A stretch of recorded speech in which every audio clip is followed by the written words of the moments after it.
E é isso aí, galera. Tá começando aqui mais um episódio do nosso convidado anônimo.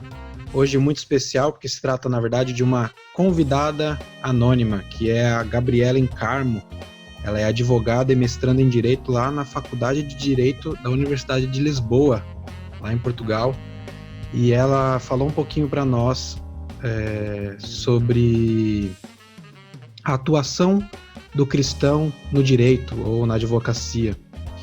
E, na verdade, este episódio aqui também é especial porque se trata de uma live gravada durante o mês de novembro, lá do perfil da ABU Floripa, Aliança Bíblica Universitária, aqui de Floripa. Então, além desse tema, né, de direito, nós falamos lá, cada sexta-feira, foram 4 sextas-feiras, sobre vários temas, psicologia, jornalismo, arte, e você pode acompanhar essas lives lá no perfil da ABU Floripa, @ABU Floripa, bem facinho assim.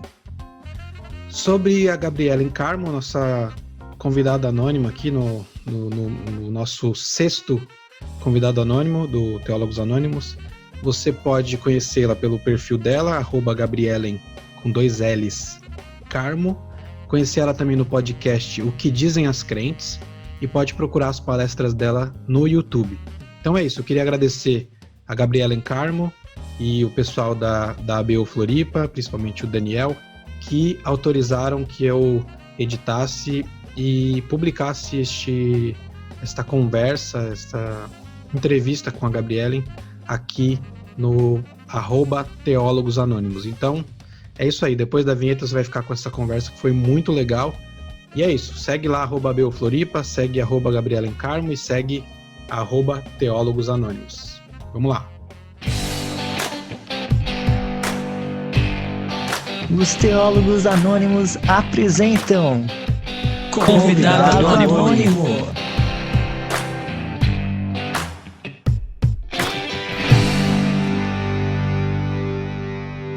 Opa, tô online. Olá, tudo bem? Tudo bem. Tô te vendo. É um prazer, né? Muito obrigada por ter me convidado para falar sobre isso, porque eu gosto muito dessa questão de falar sobre atuação cristã, sobre vocação, né? Sobre vocação intelectual jurídica ou só vocação jurídica, porque foi uma caminhada muito extensa minha, né? Rumo àquilo que eu acho que Deus quer que eu faça para Ele, né? Através dos dons e talentos que Ele me deu. Então é muito, muito bacana poder falar mais uma vez sobre essas coisas. E quem sabe, né, ajudar alguém. Bem legal essa tua introdução aí, porque eu acho que tua carreira no direito, sendo cristã, tem tudo a ver com o que a ABU também representa, né? A Aliança Bíblica Universitária, a ideia de que universitários cristãos se reúnem para pensar sobre a sua fé, sobre a sua atuação no mundo. Eu acho bem legal. Então vamos fazer o seguinte. Se apresenta então. Eu sei aqui tenho anotado tuas qualificações. Se apresenta você mesmo.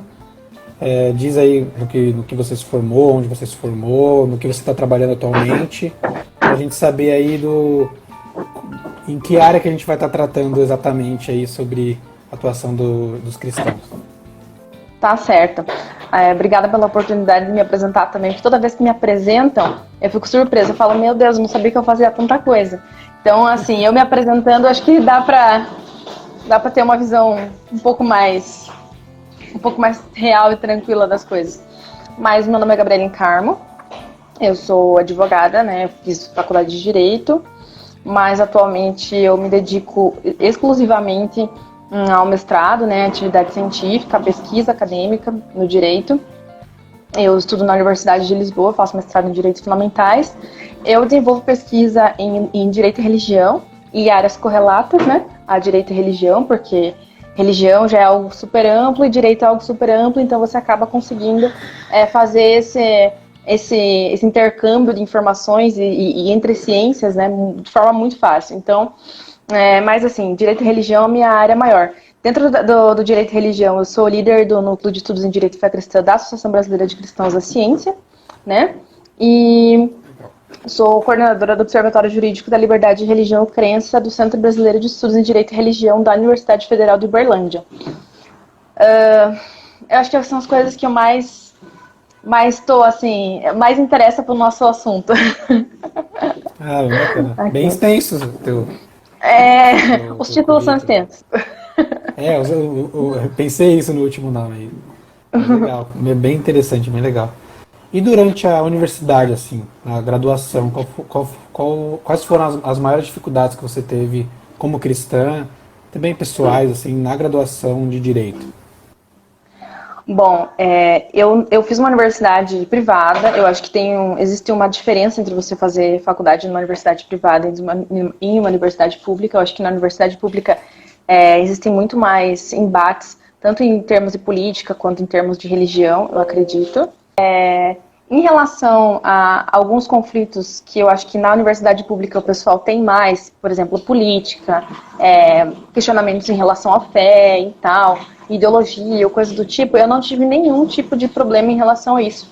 Né? A minha faculdade era muito tranquila, era outro perfil, mas assim, o que eu acho importante nesse trabalho que a BU desenvolve e que eu senti falta era essa comunhão, né, com outros cristãos, com pessoas que compartilhassem da mesma fé que eu no ambiente acadêmico, não somente por algum tipo de crise de fé ou coisa do tipo, mas por precisar de pessoas que estavam comigo passando pelas mesmas dificuldades, conhecessem o mesmo ambiente, conhecessem os mesmos conflitos, né?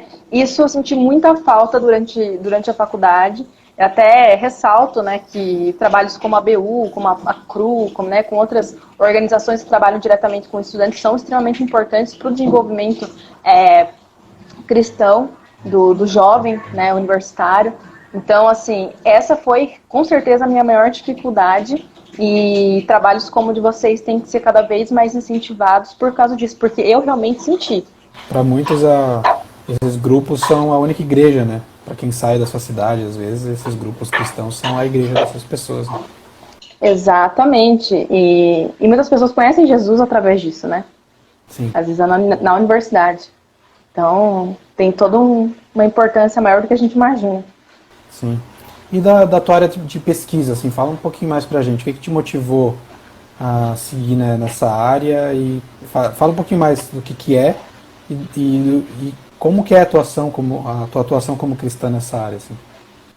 Então, eu atuo mais de forma científica, né, mais pesquisa, mais do que, por exemplo, eu vi na pauta ali, né, sobre a questão do direito religioso. Eu não atuo com o direito religioso, né, que é mais essa questão, essa relação entre a instituição religiosa, a igreja, né, e as demais instituições, né, essa relação da advocacia, né, da defesa da igreja. Eu não faço isso. Eu trabalho com direito e religião, né, tipo assim, religião de forma lato sensu, né, claro que eu sempre vou focar no cristianismo, porque é aquilo que eu mais conheço, teologicamente eu tenho mais um pano de fundo maior, né, mas então eu tenho, as minhas últimas pesquisas foram mais assim no sentido da Covid-19, né, eu publiquei na Espanha agora esse mês, estou para publicar também em outros países, mas como a liberdade religiosa foi tratada nesse contexto da Covid-19, em meio a tantas restrições governamentais, aqui no Brasil a gente fez uma análise das medidas restritivas, né, da Covid-19 aí, que foram exaradas no último ano, mas também existem outras formas de lidar com a pesquisa em direito e religião, né? Existem vários focos, né? Desde você, por exemplo, desenvolver uma linha filosófica defendendo um casamento heterossexual, né? Fazer alguma abordagem, tipo, em filosofia reformacional, ou usando, sei lá, o justnaturalismo, né? Que são coisas que a gente trabalha no nosso grupo de pesquisa dentro da BC2. E eu comecei a entrar nisso quando eu percebi que, embora eu me sentisse vocacionada ministerialmente para atuar dentro da igreja, como uma missionária, como, assim, tendo um cargo mesmo de forma, assim, não, é da igreja, é um cargo da igreja, eu não conseguia desenvolver as minhas habilidades dentro da igreja. Porém, fora da igreja, eu conseguia me desenvolver. E aquilo me causava, assim, uma crise muito grande. Por quê? Porque se Deus estava me chamando para um cargo, assim, para uma vocação ministerial, por que Ele não me dava oportunidade? Mas, em contraposição a isso, na universidade eu prosperava, entendeu? Eu não entendia aquilo. Deus, o Senhor está me chamando para para ser missionária, mas eu não estou entendendo, não consigo desenvolver nada dentro do ambiente eclesiástico, mas fora, no ambiente acadêmico, eu tô desenvolvendo bastante, não batia aquilo para mim, né? Até eu entender que eu acredito que a gente é ensinado muito errado essa questão da vocação. Eu acho que na igreja é até um sinal do secularismo. Eu tenho uma palestra sobre isso, que é no primeiro dia da Jornada de Direito e Fé Cristã, que se chama A Importância da Vocação Intelectual Jurídica, tá lá no YouTube, se quiserem saber mais. Que eu conto mais um pouquinho esmiuçado, assim, eu tenho quase 1 hora de palestra, mas é como que eu descobri esse conflito, né? Eu acredito que seja uma visão errônea, herança do secularismo dentro da igreja, que a gente tem vê como vocação para as pessoas somente aquilo, tipo, pastor, missionário, assim, cargos dentro da igreja. A gente vê como vocação das pessoas isso. E a gente acaba deixando de fora outras atuações na sociedade que também são vocações, que também são pessoas chamadas para atuar na sociedade daquela forma, né? E eu não entendia isso. Aí eu conheci Abraham Kuyper, eu conheci a filosofia reformacional, e eu comecei a entender que todas as coisas eram para Deus e por Deus realmente, né? Tudo aquilo que eu fazia era pelo Senhor. Eu sabia que eu tinha que viver uma vida corandel, uma vida diante de Deus, entendeu? Isso abrangia todas as minhas habilidades acadêmicas, tudo aquilo que o Senhor estava abrindo as portas para eu fazer, né? Então, se Deus não estava me colocando no seminário teológico, mas estava me colocando no mestrado, era ali que Ele queria que eu tivesse, entendeu? Porque já estava orado, já estava muito bem debatido com Deus a respeito disso, já tinha cantado várias vezes, e era assim que estava correndo, eu pude entender que era isso que Deus queria. E quando eu entendi isso, eu tive paz. Mas tudo esse foi um processo daquilo que, inclusive, acho que está até na pauta ali, de eu criar essa cosmovisão, né? Tipo, de começar a olhar as coisas através daquilo que eu acho que o Senhor quer para nós, assim, nas nossas vidas, né? Olhar tudo com olhos cristãos. Não, eu estou fazendo isso aqui que é por Deus e para a glória dele, né? E eu consegui caminhar com mais tranquilidade, né, na pesquisa acadêmica, tendo essa mentalidade de que o que eu estava fazendo era para a glória de Deus. E eu comecei a desenvolver muito mais nesse sentido quando eu desenvolvi essa mentalidade, porque eu comecei a fazer com excelência, era para Deus, né? Eu era uma agente do reino de Deus ali, desenvolvendo pesquisa. Eu sabia que Deus estava me colocando para falar com pessoas que eram de fora da comunidade eclesiástica, né? De outra forma, eu tinha que ser luz fora da comunidade eclesiástica. Então isso me deu muito mais paz e me fez entender que a minha vocação era essa, era para isso que Ele tinha me chamado. Porque vocação é isso, né? O vocário, você é chamado para aquilo, para desenvolver aquela atividade. Então, a minha carreira acadêmica começou nesse sentido. Para eu dar esse passo, para eu trilhar, né, rumo ao mestrado e posteriormente, né, quem sabe eu vou fazer meu doutorado, tudo certinho, foi quando eu tive essa pacificação dessa ideia, tipo, não, tudo aquilo que eu aprendi sobre vocação muito provavelmente está errado, provavelmente é um sintoma do secularismo dentro da igreja, vocação é mais do que isso, todas as coisas que eu faço, todas as coisas que eu sou e todas as coisas que Deus colocou em mim são feitas para que eu use para a glória dele. Então, isso significa que eu vou começar a olhar para aquilo que Ele tem me dado, que são os meus dons, são meus talentos, as minhas habilidades, e vou começar a fazer isso para a glória dele. Então, assim, eu comecei a ser guiada realmente pelo Espírito Santo a fazer tudo que eu tenho feito até hoje e que tenho planejado fazer daqui para frente nessa minha carreira.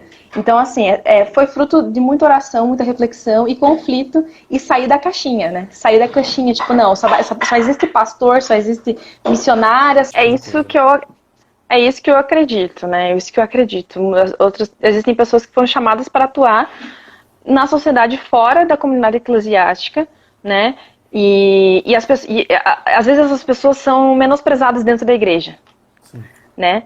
Mas é porque a gente insiste naquela separação entre o sagrado e o secular, entendeu? A gente insiste nessa separação e acaba perdendo muitas pessoas que, assim, são extremamente competentes para levar o reino de Deus, a justiça, a ética, né? Todas as coisas que a Bíblia nos ensina para fora, para a sociedade, né? Fora do ambiente eclesiástico, a gente acaba perdendo muitos missionários das artes, a gente acaba perdendo juristas, a gente acaba perdendo pessoas importantes por ter essa visão assim muito restrita.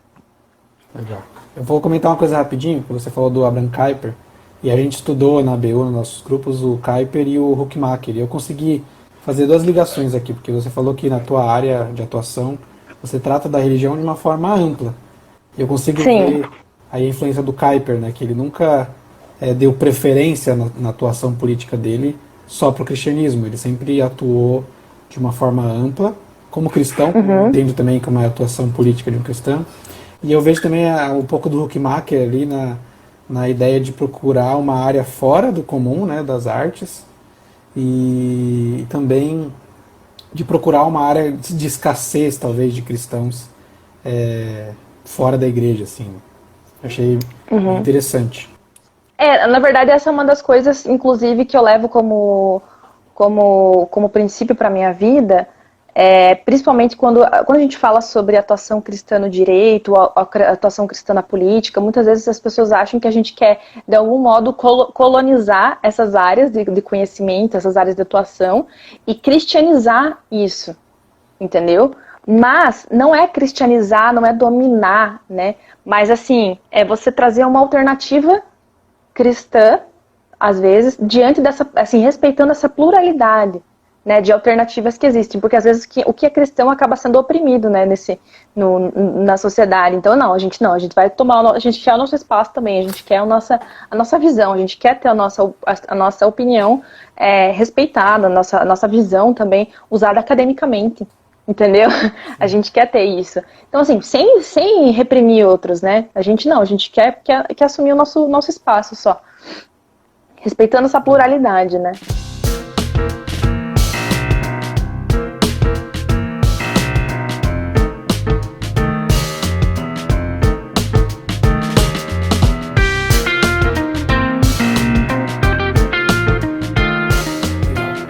Vou continuar aqui com a próxima pergunta. E, na tua opinião, assim, como cristã que trabalha no direito, quais as contribuições do cristianismo ou da cosmovisão cristã, da fé cristã, para o direito? O que o cristianismo tem a oferecer para essa área?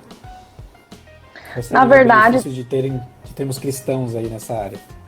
Se você olhar bem, toda a sociedade ocidental foi influenciada pelo cristianismo. Com o direito não seria diferente, né? O cristianismo desde que o mundo é mundo, a forma que o Estado diz o que é certo e o que é errado é moldado por religiões, né? O substrato ético é religioso, né? E o cristianismo sendo uma religião majoritária, é óbvio que a ideia que advém da religião, principalmente da religião cristã, sendo a sociedade ocidental, irradiaria no direito também. Então, hoje em dia a gente tem, por exemplo, dentro dos nossos diversos diplomas legais,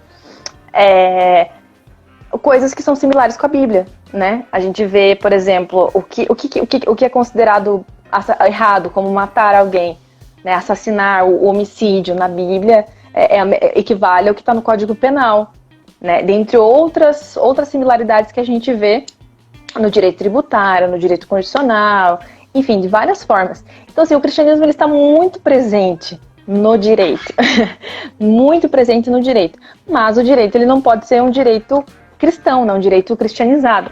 Então, ele não pode ser dessa forma, mas existe essa influência, a gente não pode negar, mas são coisas que não são nos ensinadas na faculdade. As pessoas querem tirar a religião de tudo, né? Elas querem assumir uma posição de neutralidade que é um mito, né?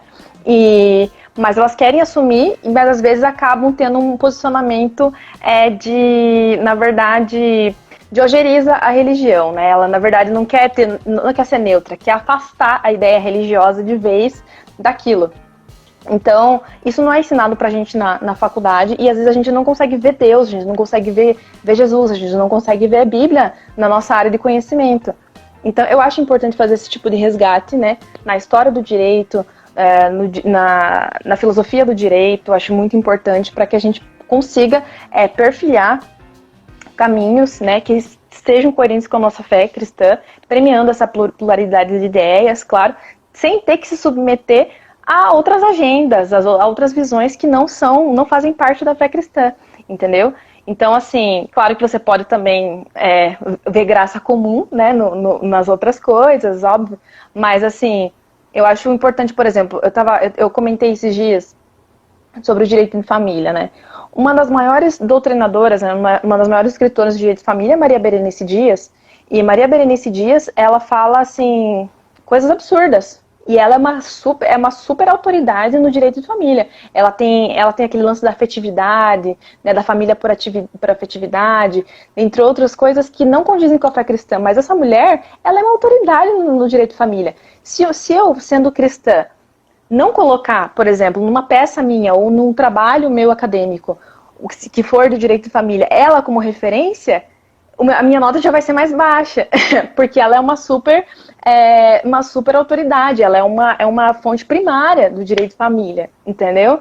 E assim, a gente não tem alternativa, nós cristãos ficamos aí presos a ter que reproduzir algumas ideias que não condizem com a nossa fé cristã, porque nós não temos alternativa.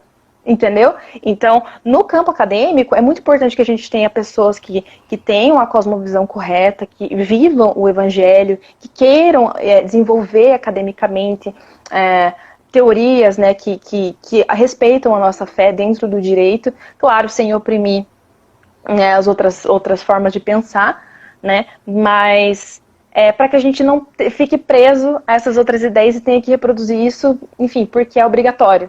Entendeu? Então é importante sim a atuação cristã na academia, principalmente jurídica, por causa disso. Agora, a atuação cristã em outras esferas, fora a academia, também é muito importante. Nós precisamos de advogados cristãos trazendo assim, o máximo de justiça e ética nos julgamentos, na advocacia, enfim, trazendo luz, sendo sal e luz, assim, dessa forma, trazendo justiça, a verdade, a sinceridade, né, a ética, aquilo que a gente aprende com o nosso Senhor, entendeu?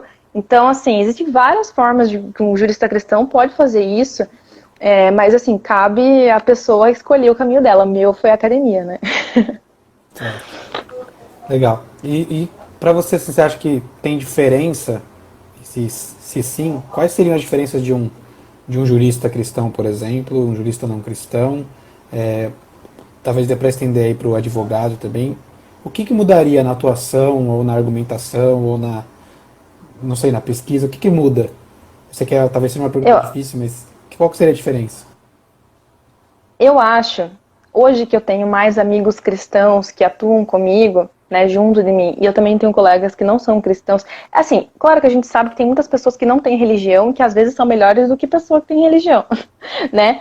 Mas eu acho que o verdadeiro convertido, o verdadeiro servo de Deus, que tem um caráter moldado pelo Espírito Santo, a pessoa que vive a verdade do Evangelho, normalmente ela vai ter algumas habilidades, algumas qualidades, né, que vão sim interferir no trabalho dela, no modo que ela vê o mundo e na forma que ela atua, né? Ela, na verdade, é só um meio para a atuação divina na Terra, né? É um meio para Deus, é as mãos e pés de Deus na Terra.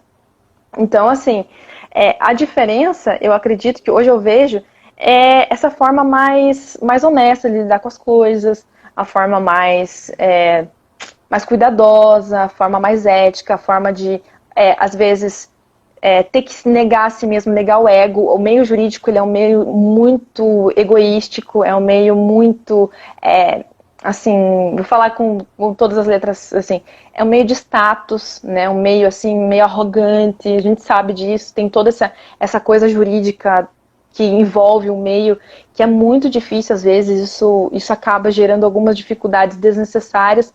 Eu acredito que quando uma pessoa tem, assim, a mentalidade de Cristo, ela acaba por lidar melhor com essa questão também, entendeu? Assim, sendo mais humilde, porque ela não está fazendo para ela mesma, ela está fazendo para Deus. Então, ela age como agente do reino ali. Então, acho que é muito mais fácil lidar com esse tipo de profissional. Eu acho que esse tipo de profissional traz, sim, mais assim, efetividade em coisas boas na nossa sociedade, sim. Então a gente precisa sim de cristãos sinceros, que entendam que seus chamados são para atuar na sociedade, não somente dentro do ambiente eclesiástico. A gente tem que desenvolver essa mentalidade, entendeu? Porque às vezes as pessoas se sentem confusas, né, porque gostariam de estar fazendo para Deus, mas não se sentem fazendo para Deus porque não estão dentro da igreja, né?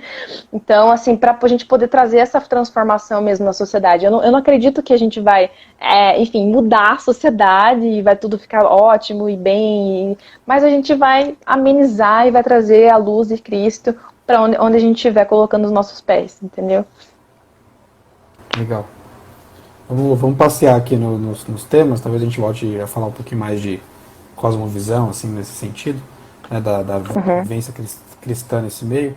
Mas fala um pouquinho sobre as tuas pesquisas, né, de direito e religião. Que tipo de artigos você escreve? Qual que é a contribuição que você está trazendo como cristã para esse meio aí?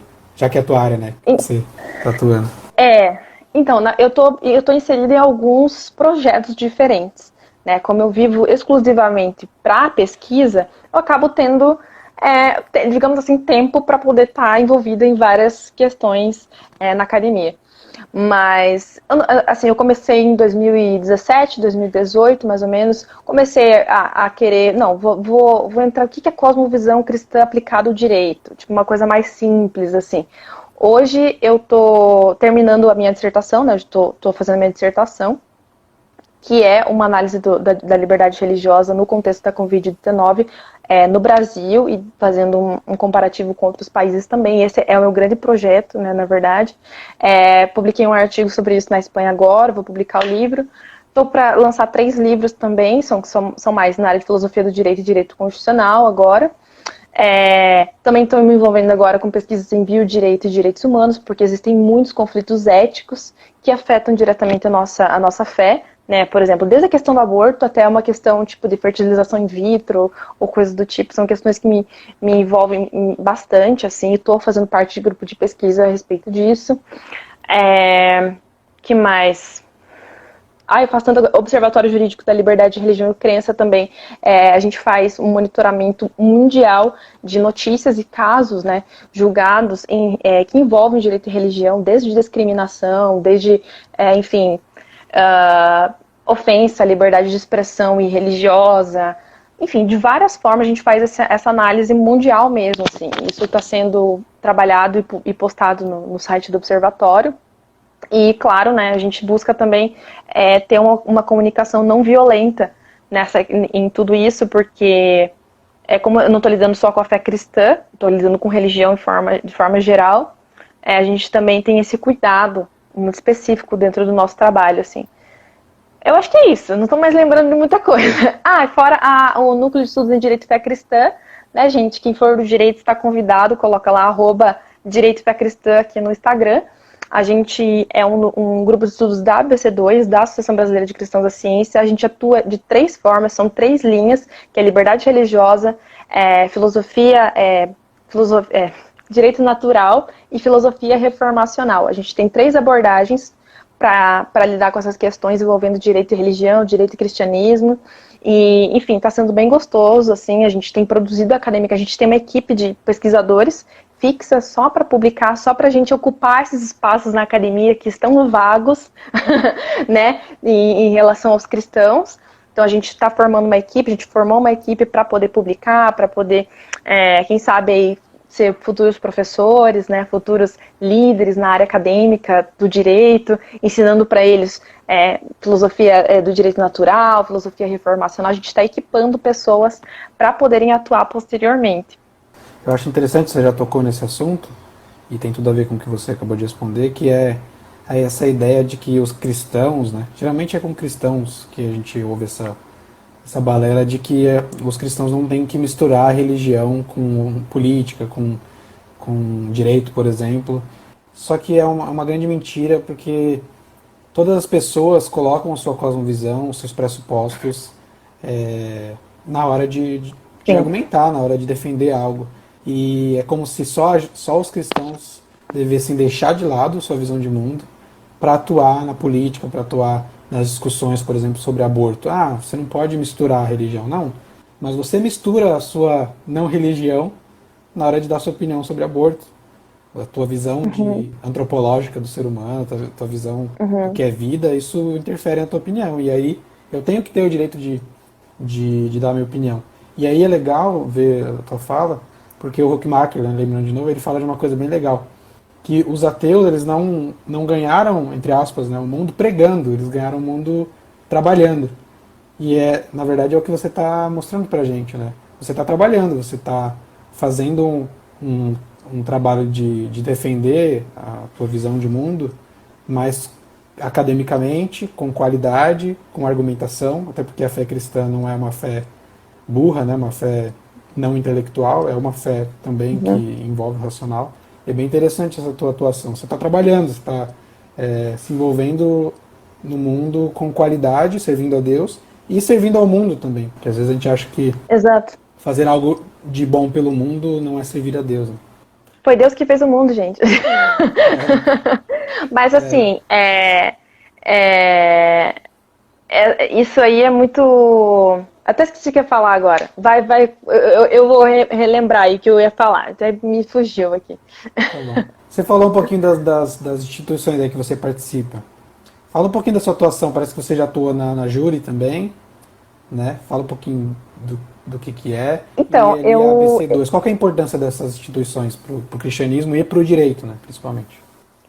Então, eu na Anajure, eu nunca tive nenhum cargo na Anajure, eu nunca atuei na Anajure, assim, em nome da Anajure, mas eu sou muito grata pela instituição Anajure, porque eu fui treinada pela Anajure, eu fiz sua academia Anajure, eu fiz o curso dele, fiz 2 cursos dele, né, na Universidade de Coimbra e fiz em Oxford também, que são cursos que são ligados à Anajure. Então, assim, eu sou muito grata, eu respeito muito todo mundo que tá lá dentro, assim, muito mesmo. Tenho amigos, assim, que são amigos chegados, amigos mais que irmãos, na verdade, para mim, assim, que são da Anajure. É uma instituição muito importante, porque é importante a gente ter algo que, assim, tenha uma influência política, entendeu? É importante, ainda bem que alguém tomou essa posição, né, de foco, né, mais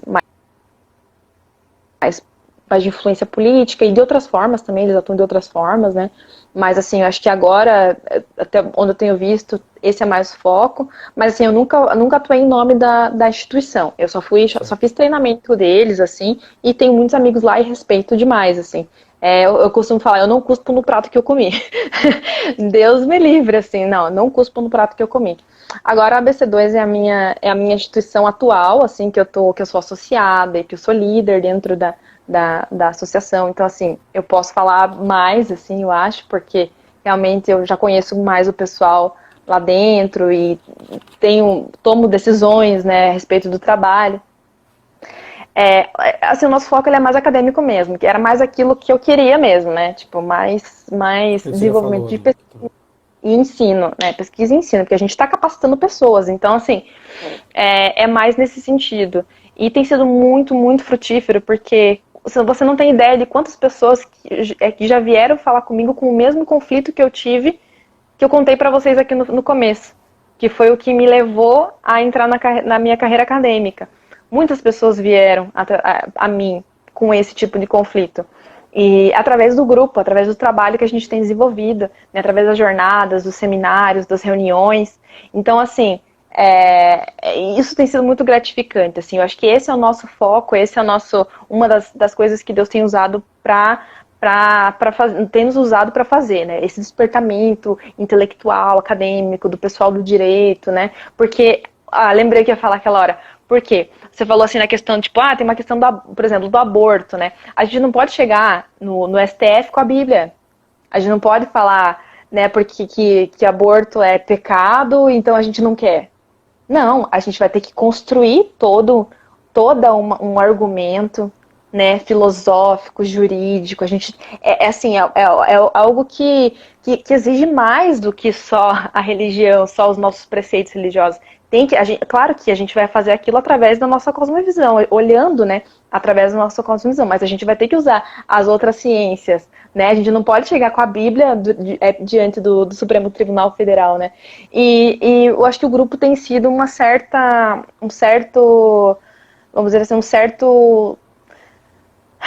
incubadora de pessoas que futuramente vão atuar dessa forma, entendeu?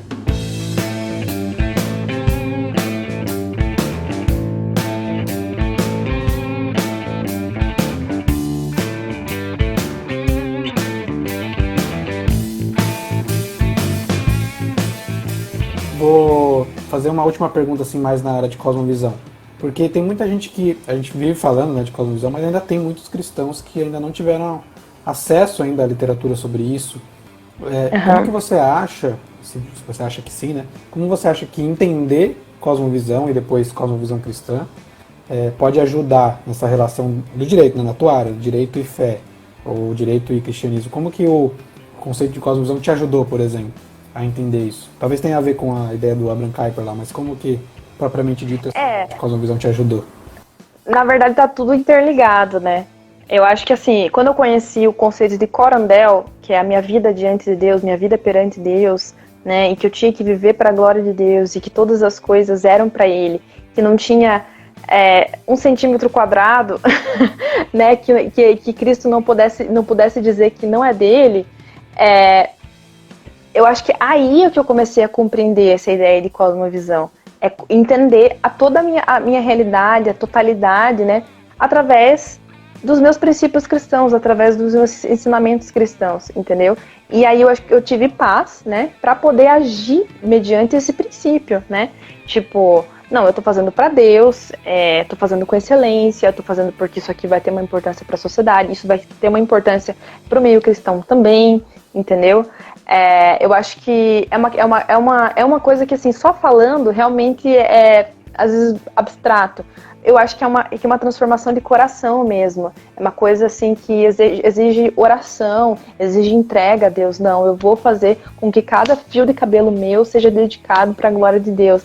E que a minha vida seja assim, meu dia seja uma liturgia em adoração a Deus, entendeu? Eu acho que é mais nesse sentido, assim. Acho que cada um tem que buscar mais de uma forma sincera, espiritualmente e de coração, essa transformação mesmo. É mais do que você ler o conceito e não, agora eu li o conceito do James Sire e, enfim, e agora cosmovisão está assim super explicado para mim. Não, eu acho que é uma transformação de coração que você vai aprendendo dia após dia, o Espírito Santo vai te transformando, entendeu? Você vai adquirindo maturidade e vai conseguindo caminhar. O próprio James Sire desenvolveu depois, mais tarde, uma certa mudança no conceito dele de cosmovisão como algo relacionado ao coração, né, o compromisso do coração. Antes era uma coisa mais sistemática, abstrata, do pensamento, e depois ele passou a entender como algo mais do coração mesmo. Do coração, exato. Tem uma citação até dele aqui, eu acho que vou até pegar a respeito disso, que eu usei numa palestra minha aqui. Vamos complementar. Aqui. Cosmovisão é um compromisso, uma orientação fundamental do coração. Daí, logo conclui-se que se todos que se fundamentam em determinada cosmovisão e essa visão da realidade pode ser interpretada como uma religião, a crença pelo qual o coração do ser humano se compromete e se orienta. Entendeu? Então, a crença pelo qual o coração se compromete e se orienta é a religião da pessoa, né? Então, assim, às vezes a tua religião não é o cristianismo, mas é uma religião secular. E a pessoa acha que ela não tem religião, mas na verdade o coração dela é orientado por alguma coisa, né? Sim. Tem uma esperança numa política social específica, numa exatamente, ou na capacidade científica, tecnológica. Sempre existe uma esperança, né, também, escatológica. Sempre. Isso. Uhum. Bem legal mesmo. É bem legal pensar sobre isso e entender como as pessoas funcionam de maneira religiosa, né? Mas vamos seguir. Exatamente. Do cenário político atual no Brasil, talvez você possa até estender aí para os Estados Unidos. Qual que é a tua avaliação do cenário político e essa relação com a esfera religiosa, com direito talvez, assim, no contexto evangélico e tal? Porque perguntaram que se o jurista, o advogado, a pessoa que atua no direito cristã, tem que se posicionar no atual cenário ou ficar mais de fundo, assim, esperando acontecer? Qual que é? Como é que você vê tudo isso? Eu sei que eu misturei um monte de coisa aqui, mas... Eu acho que, em relação à primeira pergunta, esses dias eu participei eu fiz uma palestra, né, breve palestra no Laboratório de Direitos Humanos da Federal de Uberlândia, que era sobre direitos humanos, religião e internet. E eu fiz uma pequena análise, porque na verdade é uma pesquisa bem atual minha, que eu estou desenvolvendo ainda, é sobre como sobre o aumento da intolerância religiosa no contexto da internet, agora na Covid-19, entendeu? Porque isso afetou muito a igreja. Vamos lá, vamos começar. Isso tem a ver com a política, né? Porque muitas pessoas não sabem quem são os evangélicos de verdade. As pessoas não sabem quem são os evangélicos. As pessoas acham que evangélico é aquilo que eles veem na televisão. Eles não sabem que nós somos um grande grupo extremamente plural, né? E que diverge entre si, que é separado entre si, que, enfim, são diversos posicionamentos teológicos, né? E a Igreja Evangélica Brasileira cometeu, sim, eu acredito que um erro em ter se vinculado à imagem do presidente Jair Bolsonaro em 2018. Mas isso, biblicamente, historicamente, a gente vê que o povo de Deus tem essa mania de querer Messias, né? Assim, messianizar autoridades, né? Então, assim, é uma coisa que, infelizmente, foi um fenômeno que não é novo para o povo de Deus. Mas o problema é que a gente vive uma era digital muito grande, né? O ambiente cibernético, hoje em dia é muito forte, né? A gente tá online, tá todo mundo online, tá todo mundo na rede social. E aí você entra naquele... Aliás, o próprio presidente, né? Ele foi meio que eleito através da internet, né? Da propaganda, enfim, da propagação, né? Do meio internético. Então, assim... agora, na Covid-19, isso piorou. Por quê? Porque o cara teve posicionamentos, no mínimo, questionáveis, e a Igreja Evangélica já estava associada à ideia de Jair Messias Bolsonaro, né? E isso acabou aumentando a intolerância religiosa a cristãos na internet. Por quê? Por causa dos erros do presidente, porque a imagem da Igreja Evangélica está associada a ele. Né? Mal sabem as pessoas que nós somos um grupo extremamente plural, que a gente discorda, que a gente tem posicionamentos divergentes, tanto teológicos quanto políticos, e isso causou também uma cisão dentro da igreja. Não sei se vocês conhecem, mas eu conheci muita gente que parou de ir na igreja, que não é mais cristão, que, assim, se desviou, né? Por causa das eleições, porque se sentiu ferido, porque não se sentiu acolhido nesse ambiente de disputa, enfim, de discriminação mesmo dentro da igreja. A gente está vivendo um tempo que, por causa da política, nós estamos pagando um preço muito alto como igreja. A gente tem uma igreja, assim, muitas pessoas machucadas. A gente tem uma igreja que hoje, assim, não sei como que vai ser para a gente se recuperar, né, disso depois das eleições de 2018. Eu vejo que muitas pessoas não gostam mais de se vincular à ideia de ser evangélico por causa disso, né? Mas, assim, isso no contexto da Covid-19 piorou. Por quê? Porque a internet virou nossa praça pública, né? Tá todo mundo online e as opiniões expostas a todo vapor lá o tempo todo, não tem limites, né? É onde a gente podia se expressar, porque a gente não podia se ver, a gente não podia sentar para tomar um café, a gente não podia estar na igreja, a gente não podia estar nada. A gente estava online, né? Então, isso aumentou sim a intolerância religiosa no ambiente virtual, porque o Bolsonaro falava uma coisa, ressoava nos evangélicos, alguns evangélicos e as pessoas de fora não sabiam quem são os evangélicos de verdade, né? Ou, enfim, dentre outras explanações que a gente pode perfilhar aí no meio dessa narrativa, mas de forma geral, assim, acho que deu para entender. E, enfim, a gente agora... mas uma coisa positiva disso que eu vi é que, por exemplo, ainda que a intolerância religiosa tenha aumentado, assim, algumas transformações no meio da igreja evangélica eu acho que vão surgir no meio dessa crise. Por quê? Pelas opiniões estarem tão expostas assim agora, foram levantados vários questionamentos, tipo, cara, isso não tá certo dentro da igreja. Não, é melhor, a igreja estava assim, a igreja estava assado. Não, agora a gente quer dessa forma, entendeu? Então, assim, algumas transformações vão vir através disso também. Então, assim, esse cenário atual, né, que a gente está mais na internet, na Covid-19, esse cenário político terrível, né, de crise, também vai surgir várias coisas, né? Aumento da intolerância, mas também provavelmente vai ter algumas mudanças dentro da comunidade eclesiástica, com certeza, porque agora nós estamos mais críticos, né? A gente tem o poder de falar, né? No ambiente da igreja, às vezes a gente não falava nada, deixava só o pastor, o presbitério tomar as decisões. Agora não, agora a gente publica no Twitter. A gente fala no grupo do WhatsApp, a gente berra, e agora ninguém tem vergonha de falar. Faz live, entendeu? grava podcast.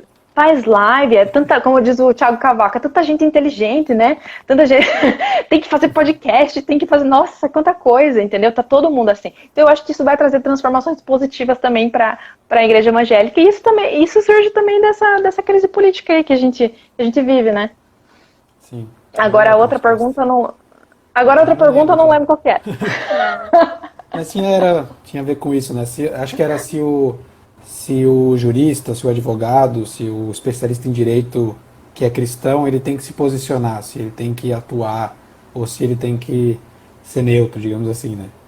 Acho que era. Olha, eu acho, sinceramente, eu acho horrível quem fica obrigando as pessoas a se manifestar o tempo todo, sabe? Assim, isso fere a liberdade individual da pessoa de se expressar, sabe? Eu acho horrível. Na internet tá tendo muito isso. A pessoa, ela tem que expressar a opinião dela sobre aquilo. Ou se ela não expressou, aí vem fulano e... Poxa, exemplo, Gabriele não falou sobre aquele caso, então ela tá passando pano. Tipo, não, cara, às vezes não vi. Às vezes, pô, eu tenho família. Entendeu? Tipo, eu não fico só online, né? Então, assim, primeira coisa que eu quero já deixar bem claro, sou contra isso do cara ter que se posicionar sempre. Eu acho que você tem que saber se posicionar sim, mas com sabedoria. Sabedoria é tudo. Sabedoria é o princípio, né? De tudo que você for fazer. Às vezes a gente acha que já sabe, né? Chega um assunto e a pessoa já quer opinar, sendo que ela não tem as informações ainda daquilo, né? Sim, e tem havido várias controvérsias aí na internet, né? Tô acompanhando o caso da Mariana Ferrer, assim, enfim, um dos maiores casos, assim, de fake news, enfim, dos últimos tempos aí, sabe? Mas, enfim, não, a gente não é obrigado a se posicionar, mas, assim, quando a gente tem que ter sabedoria de quando se posicionar e a forma de se posicionar, e sabendo que a gente não tem controle sobre a consequência daquilo que a gente vai falar. A gente às vezes não tem controle, porque às vezes a pessoa já está com o coração dela enviesado de uma forma diferente e que ela vai interpretar aquilo que você falou de uma forma que é conveniente para ela. Isso você não tem controle sobre isso, entendeu? E a internet é muito isso, é uma rede sem fio, né? Então, assim, a gente tem que se posicionar, mas na hora certa e do jeito certo. É basicamente isso. Falta um pouquinho de sabedoria para os cristãos aí, paciência, né? Às vezes na hora de opinar, né? Um pouquinho mas, de cosmovisão bíblica, cosmovisão cristã. Às vezes falta também. Opinião, é opinião e ele acha que aquela opinião é a bíblica e é só a opinião da pessoa. Exatamente, não, pelo amor de Deus.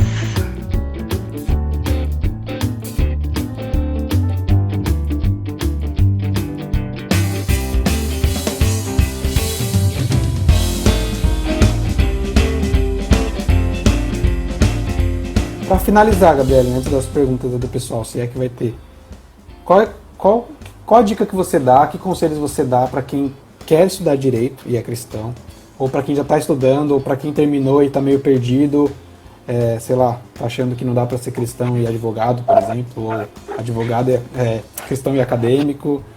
Quais são as dicas que você dá para quem está na graduação, ou para quem já saiu, para quem vai entrar, para quem tá em dúvida talvez em atuar no direito ou não? Olha, toda vez que me perguntam bastante isso, sabe? Ou é uma pessoa que quer entrar no curso, eu não sei como aconselhar uma pessoa que quer entrar no curso, por quê? Porque várias vezes eu já me arrependi. Várias vezes eu já me arrependi, assim. Mas, assim, é tudo com muita oração, tudo com muita, enfim, muita sabedoria mesmo, assim. Oração, acho que oração é a primeira coisa que a pessoa tem que fazer antes de tomar uma decisão, né?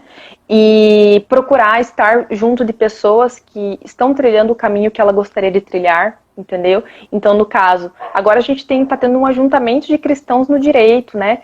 Que, por exemplo, no meu próprio grupo da BC2, né, a gente está unindo essa galera. Eu caminhei sozinha por muito tempo. Hoje, graças a Deus, eu tenho, né, a galera que caminha comigo, os meus co-líderes, e o pessoal que é só ouvinte também, que é muito importante também.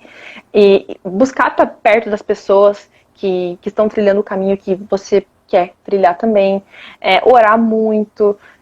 Se adquirir capital intelectual a respeito daquilo, né, ler sobre aquilo, buscar material. Então, assim, é buscar mesmo, buscar tanto em oração quanto de outras formas, né? Tanto por amizade, conselhos, como, enfim, como realmente ler livros, ver documentários, enfim, se munir dessa forma, né? Eu sou suspeita, porque hoje eu costumo dizer que eu faço pelas pessoas o que eu gostaria que tivessem feito comigo. Eu gostaria realmente que alguém tivesse me aconselhado e me ensinado todas essas questões teológicas. Eu gostaria que alguém tivesse tirado todas essas minhas dúvidas, que tivesse dito que realmente a minha atuação fora do ambiente eclesiástico também é importante, também é para a glória de Deus, sabe? Assim, eu não teria perdido tanto tempo, eu acho, sabe? Então, eu busco fazer isso com as pessoas hoje. Eu busco produzir esse material, eu busco unir essas pessoas, eu busco colocar essas pessoas para atuar, entendeu? Então, uma dica também seria fazer parte do nosso grupo, por que não? Né? Fiquem à vontade, @Direito Fé Cristã, cola com a gente, que a gente pode, enfim, minimamente dar uma ajuda aí nessas questões. Legal, bacana. Para terminar, então, vamos voltar ali no Hookmaker, que eu tô falando bastante do Hookmaker, porque a gente estudou no mês passado, e eu gostei muito de saber de uma coisa, né? Que quando ele se converteu e teve contato, né, com a filosofia do Doiverd e tal, ele perguntou, né, ali para as pessoas, para os cristãos, qual era a área que não tinha cristãos atuando, que era que tinha escassez de cristãos atuando. E aí falam para ele a arte, e ele foi atrás disso, né? Qual que você acha que é, no direito, as áreas que estão precisando de mais de cristãos, assim? Tá faltando cristão aonde? Em todas as áreas, mas a que eu vejo mais urgência é no direito de família. E é porque no direito penal é fácil você se apaixonar pelo direito penal e é fácil também você, às vezes, se enganar com algumas coisas do direito penal e da criminologia. Né? Eu conheço pessoas que desenvolvem teorias na criminologia e no direito penal sobre um viés cristão, assim, de forma extremamente saudável, mas eu vejo que algumas pessoas acabam por teologizar o direito penal e a criminologia de uma forma que acaba criando uma ponta, assim, digamos, de liberalismo teológico já ali, entendeu? Sabe? Assim, eu vou usar esse termo para entender melhor. Então eu acho complicado. Eu acho complicado, porque você acaba trabalhando com muita ideologia, você acaba trabalhando com muita teoria sociológica, né, que é complicado. Mas no direito de família é uma urgência muito grande. Na filosofia do direito a gente tem muita gente, no direito eclesiástico, né, da forma assim, cuidando das relações entre igreja e enfim, empresa, Estado, assim, a gente tem bastante gente, principalmente em outros países, não do Brasil. No Brasil ainda é uma área muito pequena, muito restrita.